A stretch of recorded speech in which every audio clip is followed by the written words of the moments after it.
Hi boys and girls, Miss Galvin here with your weekly science lesson. So last week we were talking about force and motion, and this week we're going to continue on with that lesson by talking about, well, what are some of the different ways that things can move? So what are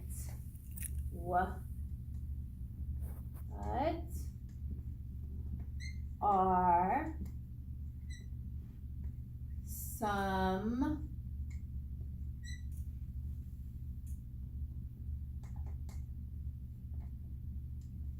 ways that things move?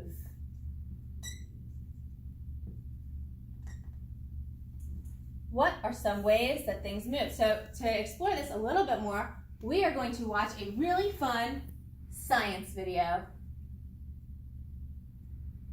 Force and motion. Imagine you're playing in a playground. Think of all the things around you that can move. The seesaw goes up and down. The swings go back and forth. The merry-go-round goes around in a circle. There are so many ways in which things move. Everything we just described is a type of motion. Motion is movement from one place to another. When the seesaw is still and you and a friend sit on it, it begins to have motion. One seat goes up while the other goes down. They change their positions. Position is the place where you are. If you change your position, you are moving. There are different types of motion. If you swing on the swings, that's a back and forth motion. It's also an up and down motion.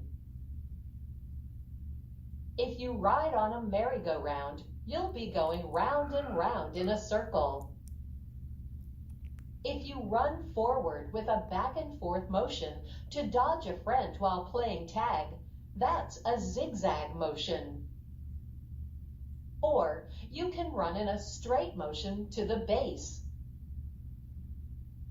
There are also different speeds of motion. Speed is how fast you move. What speed do you go at when you're on the swings? It can be fast and exciting, or slow and relaxing. On a merry-go-round, you can start off slow and go faster and faster. You may run fast when you pass your friend playing tag and slow down when you get to base. Many things are in motion around us, but some things are standing still. How do we get them in motion? What makes something move? Think about a toy car or truck. Pretend it's sitting on the floor in front of you. How could you get it to move? You might use your hand or foot to push it away or pull it toward you. You might hit it with another object, for example, a ball. You could even blow on it. There are many ways to get things to move.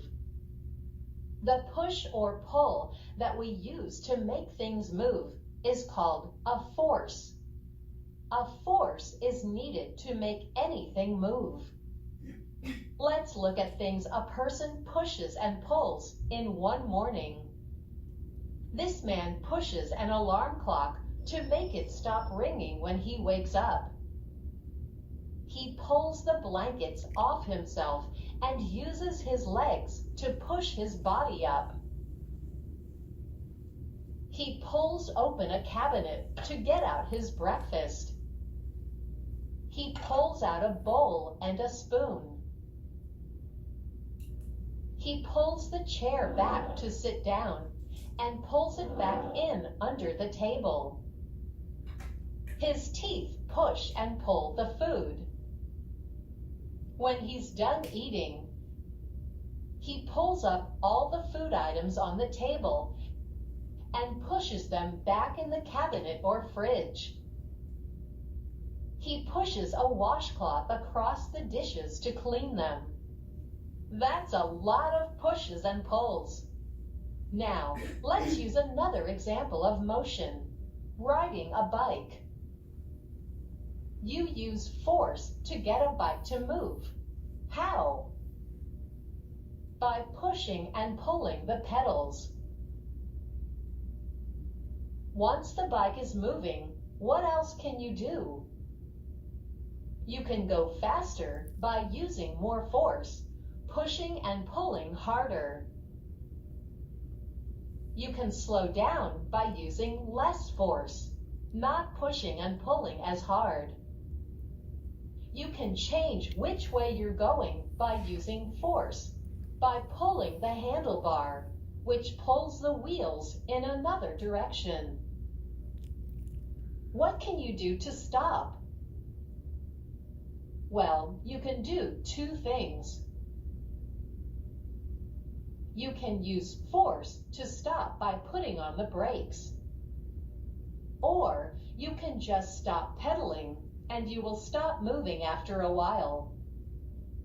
That's because there's another force acting on your bike's wheels. It's called friction. It means the wheels are rubbing against the road, and that rubbing will eventually slow them down to a stop. But if there were no friction and no other force stopping it, your bike would just keep rolling on forever. Now let's summarize what we have learned.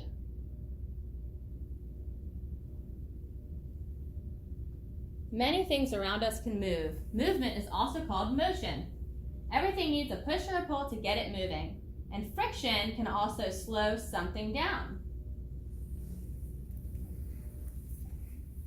So everybody should have at home with them this sheet called Trace the Movement, because I want us to practice together the different ways that they talked about things moving. So what are some of the ways that things move? Well, actually first, let's put our name on our paper. So if you took out your paper, I want you to put your name on the top of your paper. I'm putting Ms. Galvin. You should definitely write your own name at the top of your paper. And you should put today's date, and today is September 16th of 2020. And we are going to trace the movement. There's directions. It says directions. Trace the lines. Use the word box to label the movement pattern. Objects can move in different directions. So this is our word box, and we have the words circular, diagonal, zigzag, and straight. So I have these dotted lines right here showing me a movement pattern. Well, I know that if something moves between 2 points, and in the video they were talking about a boy running for base, right? So if we're doing that, let's trace this line.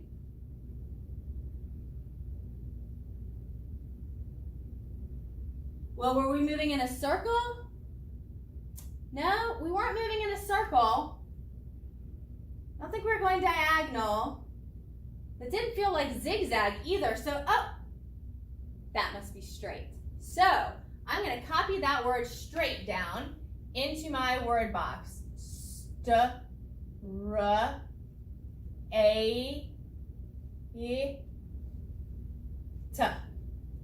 Straight. And I want to remember that I've already used that word. So I'm going to cross it out so I know that I have already used that one. Now let's move down to our next pattern of motion. Let's trace that with our pencils. Let's see. Well, I'm moving I'm moving in a circle, aren't I? So I feel like, I'm pretty sure that's circular, right? So let's copy down the word